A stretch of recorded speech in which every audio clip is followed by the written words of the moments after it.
Double engine सरकार में फर्जी विकास, पीलीभीत में मुंबई की झलक।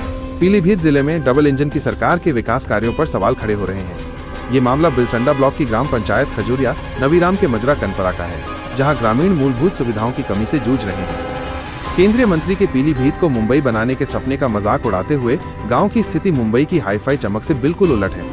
यहाँ की सड़कें और नालियां बदहाली का शिकार हैं, जिससे ग्रामीणों का जीवन मुश्किल हो गया है। कागजों में ऑल इज वेल, हकीकत बिल्कुल अलग है। गांव की गलियों में गंदगी का अंबार है और नालियों का गंदा पानी सड़कों पर बह रहा है। इस कीचड़ और गंदगी के बीच से होकर लोगों को निकलना पड़ता है। बीमारियों का खतरा। गांव में फैली गंदगी के कारण हैजा, मलेरिया और डेंगू जैसी बीमारियों का खतरा बढ़ गया है। ग्रामीणों ने कई बार जिम्मेदार अधिकारियों से इसकी शिकायत की है, लेकिन कोई सुनवाई नहीं हुई है। अधिकारियों की चुप्पी ने लोगों की परेशानी और बढ़ा दी है और वे इस समस्या का समाधान नहीं निकाल पा रहे हैं। ये स्थिति दिखाती है कि सरकार के विकास के दावे और जमीनी हकीकत में कितना फर्क है। जब जिम्मेदार लोग ही मौन हैं, तो ग्रामीण अपनी समस्या लेकर आखिर किसके पास? ग्राम पंचायत में भ्रष्टाचार, हैंडपंप और पंचायत घर की मरम्मत के नाम पर लाखों का घोटाला। बिलसंडा ब्लॉक की ग्राम पंचायत खजूरिया नवीराम के मजरा कनपरा में विकास कार्यों के नाम पर बड़े पैमाने पर भ्रष्टाचार का मामला सामने आया है।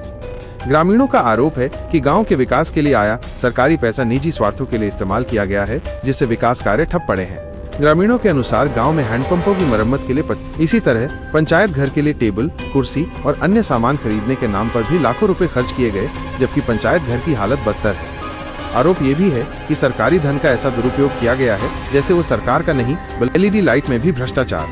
गाँव में लाइट लगाने के लिए भी भ्रष्टाचार किया गया। नियमानुसार लाइट लैंप की जगह एलईडी लाइट का प्रयोग किया गया और इसमें भी बड़े पैमाने पर घोटाला किया गया। इस मामले ने गाँव के लोगों में भारी आक्रोश पैदा कर दिया है।